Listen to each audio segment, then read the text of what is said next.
KWOD 106.5 with Alex Cosper, feeling good that News and Review is recognizing me this Thursday.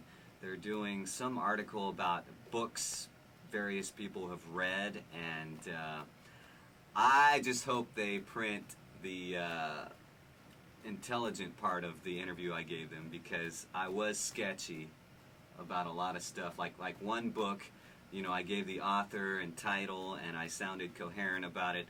And then this other book, I didn't remember the author or the title, but I kind of gave a summary. And, you know, knowing the way things have gone in the past, they'll probably use that part. Radio is such a fun career. Just sit here, play music all day, and talk to people on the phone. Any questions? What got you into radio? What got me into radio? Well, I was lucky because most people that try to get into radio, you know, go nowhere. But I was willing to basically make it my life. I actually majored in communications at Sac State, and after that, actually during that time, I got an internship at KWOD back in '84, and I just stayed with KWOD and worked my way up since. And why did you choose radio as your career? Well, I knew I had to do something in music, because, you know, music is my life. I was actually a DJ in like 4 different roller rinks before I came to KWOD, so I had some experience with the public plus with music, and I knew I had to do something in music, and at that point I wasn't good enough to be in a band, so I just figured, why not be on the radio? And about when did you start as program director for KWOD 106.5, and how did you attain that position, and what do you think you've done to help the ratings skyrocket as they have over the previous years? It was just working my way up to it, to the point where there was an opening and I was the most viable candidate. You know, they didn't want to hire from outside of the station at that point. I wanted someone who knew the station, the market, and the format, and I think I was the best person at that time to fit that description.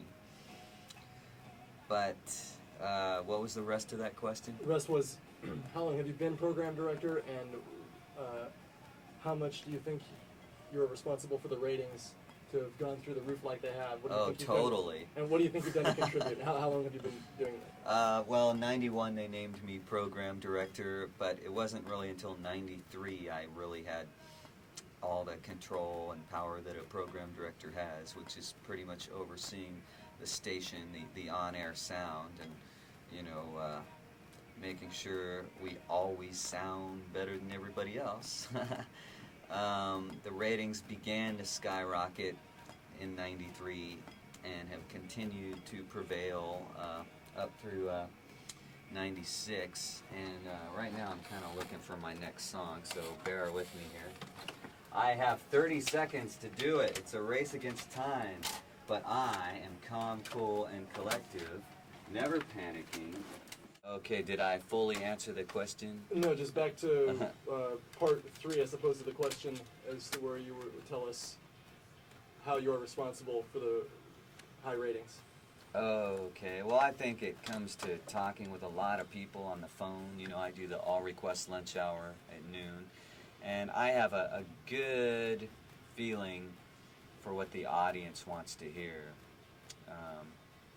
There's other factors that determine what the music's going to sound like. I mean, I study the record sales, the requests that come in, and what other stations around the country do in this format, like KROC in Los Angeles, Live 105 in San Francisco, and 91X in San Diego, The End in Seattle, KNRK in Portland. The list just goes on. I mean, but really, I mostly look at what's going on the West Coast, because that's more relevant. Getting back to the question, I think it all comes down to playing the right music and the most exciting mix of music. And, you know, I get that from talking with a lot of people and doing the research that I've talked about. We did see a noticeable change in the ratings when we stopped playing a lot of top 40 sounding music and started focusing on more band oriented music, you know, the live instrumentation as opposed to studio sounding music. And I guess at that time, you know, nobody else was doing it, so we kind of, you know, created our own niche, you know, in 1993. Would you say you're 100% responsible for the current weekday and weekend lineup? And if so, how did you go about evaluating said individuals and giving them such positions? Yep, I am the person who has hired everybody here that is currently on the KWOD lineup. There were a couple people here, you know, all along. You know, Sean Cash has been here since the late 80s. He was doing like an overnight show, and he did some morning news for a while. And in '93, they came up to me and, you know, Sean and Jeff came up to me and said that, you know, they knew that I was looking for a new morning show and they thought they could pull it off. So I told them to just practice overnight for a while, make tapes of it, bring me the tapes because I'm not going to listen that late at night. And they did, and I liked their tapes. They were pretty funny, and so that's how they got the morning show. Giles Hendriksen was hired that same year. Started out doing weekends, and there was an opening in the afternoons, and I thought he was the best guy to do it because he put so much effort into preparing information for his show. You know, he tells funny, weird crime stories that you never read about in the newspaper. Of course, then the night show, Allie Storm does that, and we just need somebody at night who knows the music really well and is, you know, stoked to play it. And really, it's a little more kickback at night. But the music definitely gets harder at night because that's the appropriate time for it. You know, Rage Against the Machine, Beastie Boys, gets crazed. And then the weekend lineup.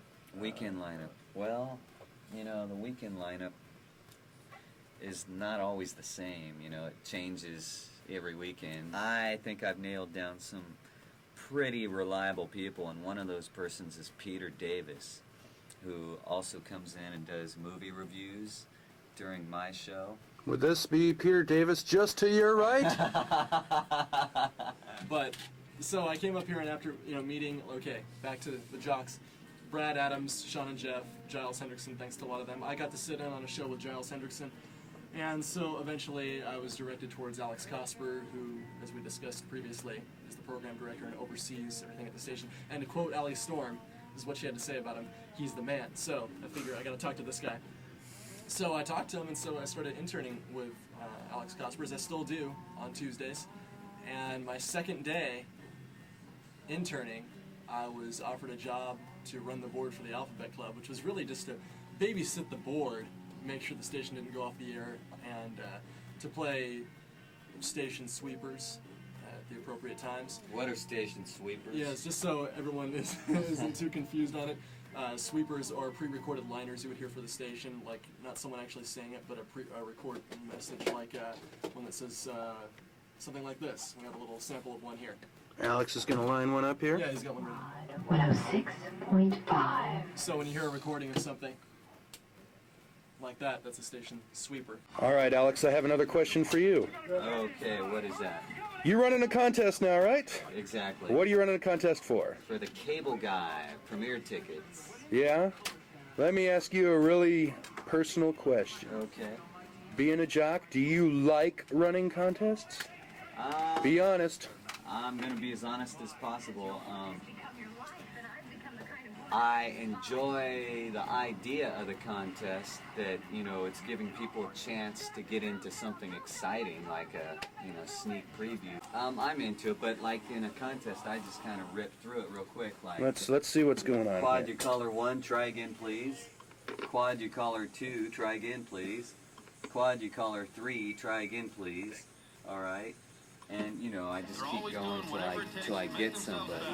And those lines are lit up. So I'm out of here, but Giles Hendriksen is coming up next as I leave you with one of the Summer Splash bands. Here are the Plimsolls with Oldest Story in the World on Quad 106.5. KWOD 106.5, that was Dada. Above them was Sober from Tool. It's around 10 minutes into 2 high. Good afternoon, heading towards you this hour. Brand new music from the Foo Fighters along with Green Day. Also live Four Non Blondes and the Meat Puppets will be coming up. We'll give you a chance to pick up tickets to go to the premiere of the Cable Guy, taking us a little bit closer to that. This we is do Alice in various Chains doing Wood. contests. They got to be cool, because if they're not, we're not going to do it. The station is very giveaway intensive, that I think most stations are not. And I'd like to say that that has contributed to our success. At Summer Splash '96. I already know I like Alex Cosper on the motor. This is Dave from Little Guilt Shrine. Hi, Alex. Yeah. Dave, you did a great job with Little Guilt Shrine. Thanks, Alex. So is it really true that LGS has sold 11,000 units in Sacramento? Yes, it is. That's more than anybody else on this bill, like everyone combined. Actually, I wououldn't say combined, but probably more than anyone else on this bill as far as Sacramento is concerned. We have better saturation. Okay, how do you develop a following? You know what the secret is? Yeah. Okay, you got to find the radio station that sort of like fits in sort of, you know, like your genre or whatever. You find the PD at the station. You find the guy with the soft spot. Or the music director, or, you know, whatever. You find the guy with the juice at the station.